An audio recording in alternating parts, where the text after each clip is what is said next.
ऐसा कौन सा बढ़िया। गांव है जहां 3 मंजिला इमारत है और वहां पर किसी समय कचहरी लगती थी और आसपास के गांव के लोगों का फैसला किया जाता था। जो 3 मजेदार इमारत थी उसके ऊपर चारों ओर ऐसे पिलर बना रखे थे जिन पर टॉप लगी होती थी निगरानी के लिए, ताकि कोई दुश्मन हमला न कर दे। इसके साथ साथ कचहरी की हवेली में बंदी घर के अलावा दूरदराज से आने वाले लोगों के लिए अलग से स्थान बनाया गया था, जिसमें घोड़े इत्यादि ठहरने की उचित व्यवस्था की गई थी। इसके अलावा इस 3 मंजिला हवेली में और भी कई तरह की बातें हैं जो हम आपको खुद जिसकी मुलाकात है उसी की जुबानी सुनेंगे। उनका क्या कहना है, किस समय की बात है और क्या क्या इस दिन मंजिला हवेली में होता था। हाँ दोस्तों, हम आपको एक बात और बताना चाहेंगे। इसके साथ ही एक ऐसा नीम का पेड़ है जो लगभग 200 साल पुराना है, जिसके नीचे लोग बारात लेकर आते थे ऊंट पर, उनको इस पेड़ के नीचे ही ठहरना पड़ता था। अब ये बात कितनी सच्ची है और इसमें कितनी सच्चाई है, इस हवेली के मलिक यानी कि उसे समय के जो न्याय करते थे उनके परपुत्र ही बताएंगे कितनी सच्चाई है। एक बात और दोस्तों, गटर टुकड़ी की बात करें तो वह भारत से नहीं बल्कि विदेश से लाकर 3 हवेली मंजिल में लगाई गई है। आप देख सकते हैं ये धरोहर कहें तो कितनी पुरानी होगी, इसका अंदाजा आप खुद लगा सकते हैं। तो चलो आगे सुनिए खुद उनकी जुबानी जिनकी यह मलकियत है। हाँ दोस्तों, इस परिवार में एक और खास बात है जिसको सुनकर आप अचंभित रह जाएंगे कि यह कैसे हो सकता है। वह बात हम आपको नहीं बताएंगे, वह खुद मलकीत के मालिक ही बताएंगे कि वह बात क्या है।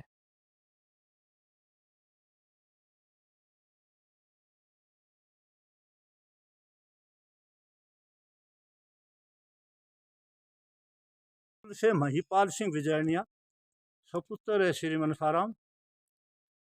और मैं रुद्रोल, जहाँ पर कचेरी लगती थी वहीं खड़ा हूँ। ये रुद्रोल गांव है, ये ऐतिहासिक गांव है। यहाँ 1857 में कचेरी लगती थी। चौधरी पीरदान विजयनिया जो हमारे परदादा थे, उसने 18 मई 1857 को शिक्षकवास के भीड़ में कर्नल मैट को फॉरवर्ड कराया था। जज नवाब ने खुश होकर उनको 192 ग्राम मलिकियत के और 1 लाख रुपए उसको इनाम दिया था। और उसने 1858 को 1 लाख रुपए इनाम दिया और 192 ग्राम मलिकियत के दिए थे। उसका बेटा हुआ 10 मई 1857 को चौधरी शिवलाल। उसकी खुशी में उसने 20 मई 1857 का एक हवेली का निर्माण किया, जो 3 साल 11 महीने 9 दिन के बाद में वो बन के तैयार हुई। ये हवेली 7 चौक की है और 2 एकड़ में फैली हुई है। इस हवेली के अंदर 1858 से लेकर और 1933 तक चौधरी शिवलाल विजारनिया ने कचेरी लगा करके 33 गांव थे उनका न्याय का डंका बजाया था। और उसने अपने समय में किसी प्रकार की कोई न्याय के अंदर दोष नहीं आने दिया। उसको 200 रुपये जुर्माना और 6 महीने की सज़ा करने का अधिकार था, लेकिन उसने किसी प्रकार का किसी को सज़ा नहीं दी। उसने समझौता कराने के लिए तत्पर था। और जहाँ मैं खड़ा हूँ, यहाँ कचेरी लगती थी और यहाँ पर काल कोठड़ी है और इसके आसपास है वो दरवाज़ा है। दरवाज़ा के अंदर जो न्याय के फरियादी थे वो ठहरते थे। और यहाँ पर एक डबल दरवाज़ा है जिसकी ऊंचाई 26 फुट है। उसकी जो गाटर है वो इंग्लैंड से जहाज से आई थी। जहाज में यहाँ आई अपने स्टेशन पर। उस समय रोहतक था। रोहतक से बैलगाड़ी और मैं ये गाटर आई और ये गाटर 1 फुट चौड़ी और 6 इंच ऊंची गाटर हैं। और दूसरे दरवाजे में है वो भी 1857 के अंदर अंग्रेज भदवाना के अंदर अपना किला बनवा रहे थे। मेरे परदादा ने उस किले को लूट लिया अपने सहयोगियों से। सहयोगी थे भदवाना का गोपाल राम यादव, दादरी से शमशेर सिंह फोगाट और बड्डी जोधू से चंद्रभान सांगवान। इनसे मिल कर के अपने 200 घुड़सवारों से मिलकर के और किले के ऊपर उसने कब्जा किया और वहाँ का जो माल अकसाफ था वो यहाँ लाया और उससे ये दरवाज़ा बनवाया गया। और चौधरी शिवलाल के 12,000 बीघे ज़मीन थी, 12 पुत्र थे, 2 पत्नियां थी। बड़ी पत्नी का नाम वो शिवरान गोस की थी और छोटी का अनकोर लंबा। और इसके 12 पुत्र हुए। 12 पुत्र अपने समय में अच्छे थे और यहाँ पर खूब कचेड़ी लगती थी। गांव 32-33 गांव के यहाँ आते थे और न्याय के लिए ये हवेली है, ये प्रसिद्ध है। अब समय को देखते हुए उदासीन है, खंडर में ये बदल चुकी है, इसकी तरफ कोई ध्यान नहीं दे रहा है क्या? और ये तिमंजली हवेली है, उसके ऊपर 4 चौबारे हैं। 4 चौबारों पर किसी समय तोप होती थी। अंग्रेज़ों ने उसको जब्त किया और जिंद के महाराजा रणबीर सिंह ने उनको जब्त करके और अपने वहाँ जींद किले के अंदर वो तोबे हैं। और मेरे जो परदादा थे वह 6 फुट 9 इंच के थे, बड़े बहादुर थे।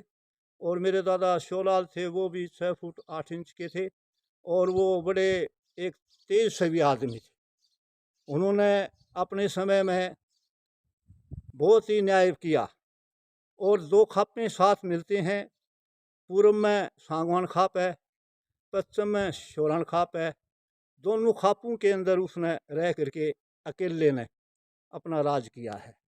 मैं उसका परपोता हूँ और मैं भगवान से प्रार्थना करता हूँ कि शिवलाल वंश को शांति प्रदान करें और ऐसी सुबुद्धि दे जिससे एकठे होकर के इस हवेली का पुनर्निर्माण करें, कि इसका संघर्ष करें ताकि भावी पीढ़ी के लिए ये निशानी बनी रहे। फिर अपील करेंगे। एक वो खासियत और बताओ, जैसे जो आप 2 मंजिला दरवाज़ा बोलते हैं जिसको अटारी, वहाँ पर कलात्मक और वास्तुकला की तरफ से एक प्रकाश में एक शीशा है जिसमें सर्दी के अंदर अच्छा प्रकाश आता था। रंगीन शीशा था जिसके अंदर सारा जो वातावरण था वो रंगीन होता था और 4 इंची दीवार के ऊपर ये दरवाज़ा टिका हुआ है। और इसके अंदर एक सुरंग है जो दूसरी हवेली तक जाती है। समय के अनुसार इसको ऑक्सीजन न होने से और गंदी गैस होने से इसको बंद कर दिया गया। तो इसके अंदर पहले हथियार आते थे और अपने लोगों से बचाव के लिए हथियार भी रखने पड़ते थे। ये एक तय खाना था। समय के अनुसार इनको सबको बंद कर दिया गया।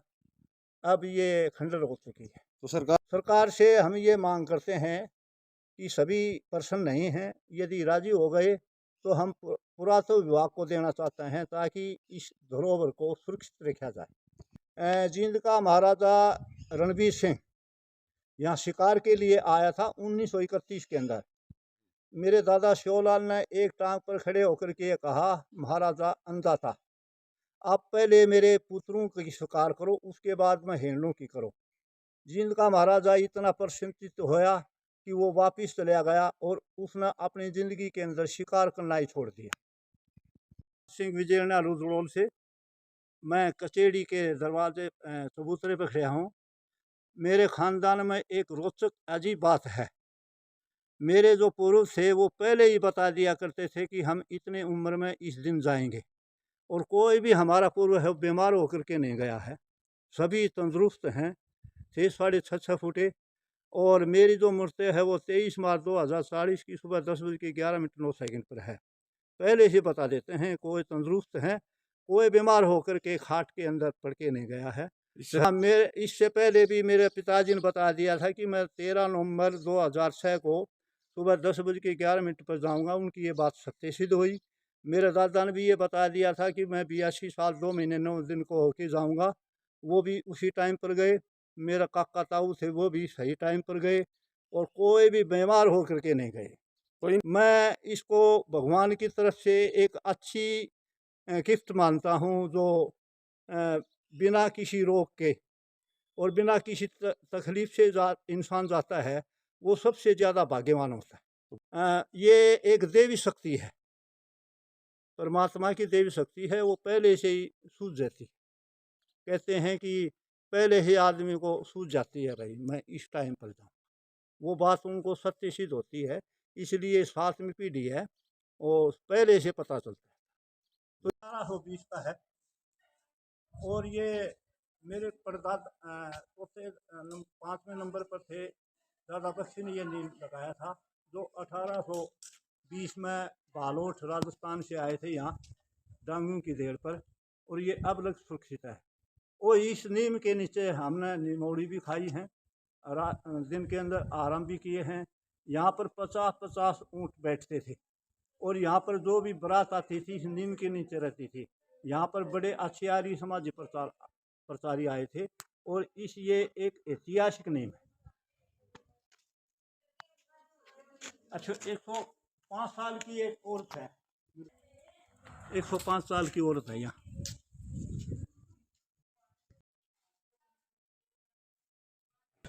ना और क्या ना मेरे पास खड़ी लो, खड़ी लो।